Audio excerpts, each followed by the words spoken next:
Today on the Topping Show, the UFC boycott begins thanks to the Bud Light partnership. Coca-Cola drops support for BLM after BLM tweets support for Hamas. Vivek on government employees, stock trading, and lobbying goes viral. The UAW reaches a tentative agreement with Ford Motor Company. GM beats expectations for Q3 but cuts their profit outlook due to the ongoing strike with the UAW.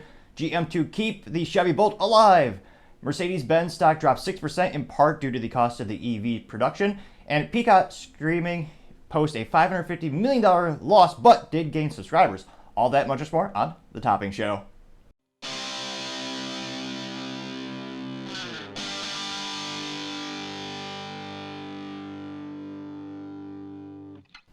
Thank you everyone for taking the time to tune in today. Today's episode of Topping Show is sponsored by Topping Technologies. Topping Technologies is an IT value-added reseller and service company with a special proficiency in IT security.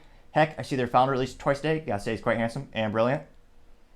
He's me, you see, that's the joke. If you're an IT leader or business owner, you can reach the team at sales@toppingtechnologies.com. Also trying to get to 4,000 subscribers by the end of October. And while there's very little time to do that, so the odds are against us, a wise pilot once told me, never tell me the odds. So if you click that subscribe button, I would greatly appreciate it.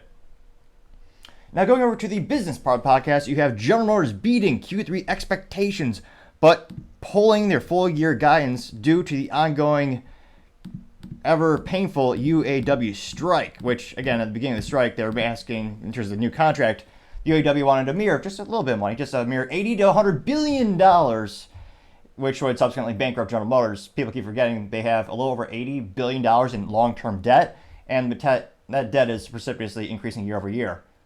Somewhat reminiscent of the United States, which is why perhaps some people pejoratively call them government motors. They've also been bailed out by the U.S. government, at least in 2009, and then subsequently have gone bankrupt twice before earlier. Ever since Billy Grant founded the company, they've had some financial hurdles, to say the least.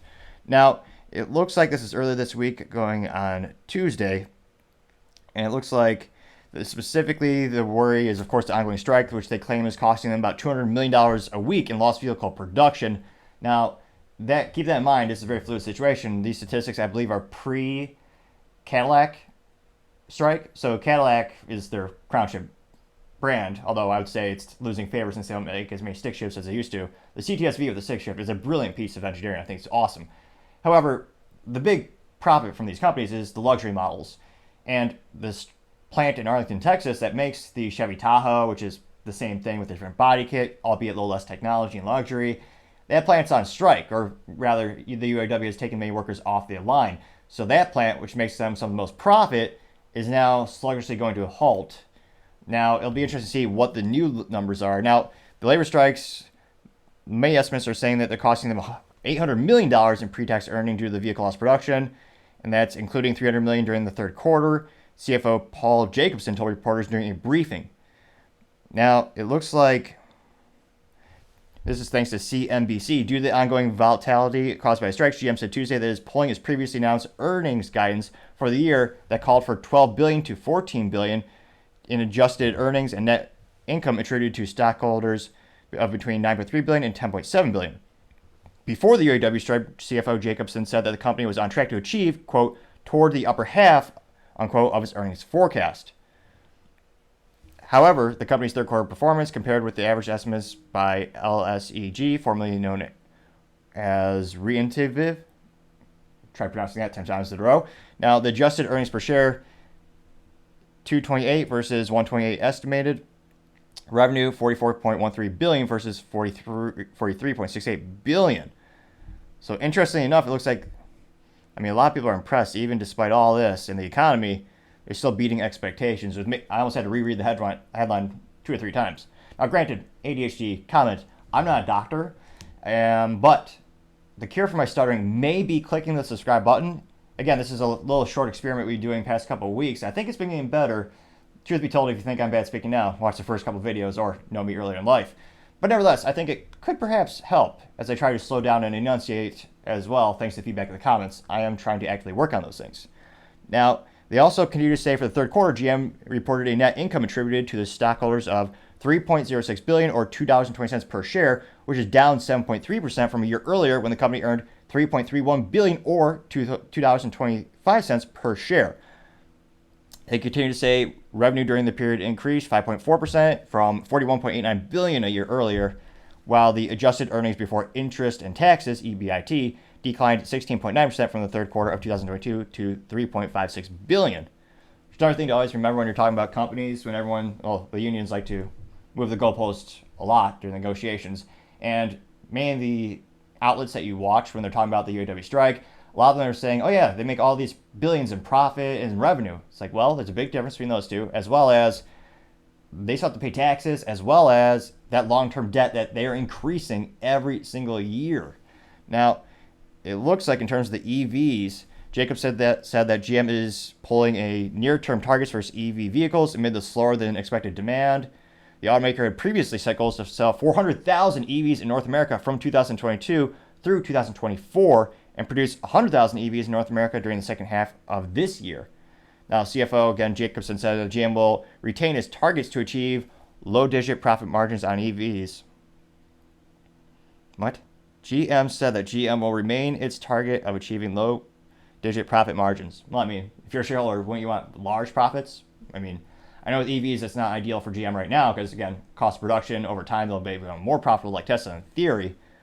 Now, they also say that North America had production for the capacity of 1 million vehicles by 2025.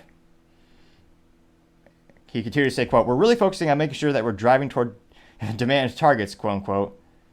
Yes, the demand of the government, not the demand of the consumers, the people who actually buy the products. We're seeing this, not just GM, but a lot of consumer spending is shifting, and people are decreasing the amount of EVs they're buying. So the rate of adoption is starting to decrease, is what I'm trying to say in that regard. Truth be told, if I were in charge of Cadillac, I would have a hybrid approach, pun moderately intended, where sure, you could have one or two EVs because there are some people who are dedicated to Cadillac and they like luxury, and they might want a disposable EV vehicle. Again, they're disposable for now. Technology might change tomorrow. However, GM is great at making the V8, as well as a stick shift, with unfortunately they've acquiesced in most of their productions. Rest in peace the Camaro, as well as the Corvette, which is now automatic only and now an EV. But Cadillac did make the great CTS-V. I hope they keep making that. But again, Mary Barra also said by 2030, all GM is going to be, or rather all Cadillac is going to be EV. GM full fleet EV by 2035. That's what the CEO, Mary Barra, is continuing to say. Now, GM last week also said they're going to delay the production of their EV trucks at second half in Michigan plant by the end of the year, proceedably until late 2025. The delay is expected to save GM about $1.5 billion in capital next year. Because again, when you're starting a new product, especially with EVs, you're bleeding money for quite some time. Ford is learning this the hard way, as there I almost can't say it without a visceral, disgusting taste in my mouth. The Mustang E-Mach, which is again nothing like the Mustang you and I like, with the stick shift, 3 pedals and a V8, but that vehicle is losing them money hand over fist. But they are still profitable overall, Ford, because of their internal combustion engine, the real Mustang, as well as the iconic F-150, F-250, 350, 450, 550, 850, 950, whatever 50 you choose from, they're trucks with the ICE engine.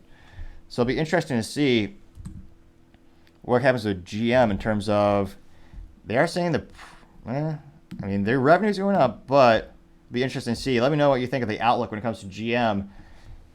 In terms of their Q4 numbers, I can't help but think, again, we have a lot of uncertainty in the market. A lot of people I know, well, anecdotally speaking, they're decreasing their new product purchases, whether it be laptops to shoot tumblers and cars and vehicles. It'll be interesting to see. Let me know if you think GM's going to have a good Q4 or if it's going to be kind of a little bit of a disappointment. It'll be interesting to see, but as I always say, time shall tell.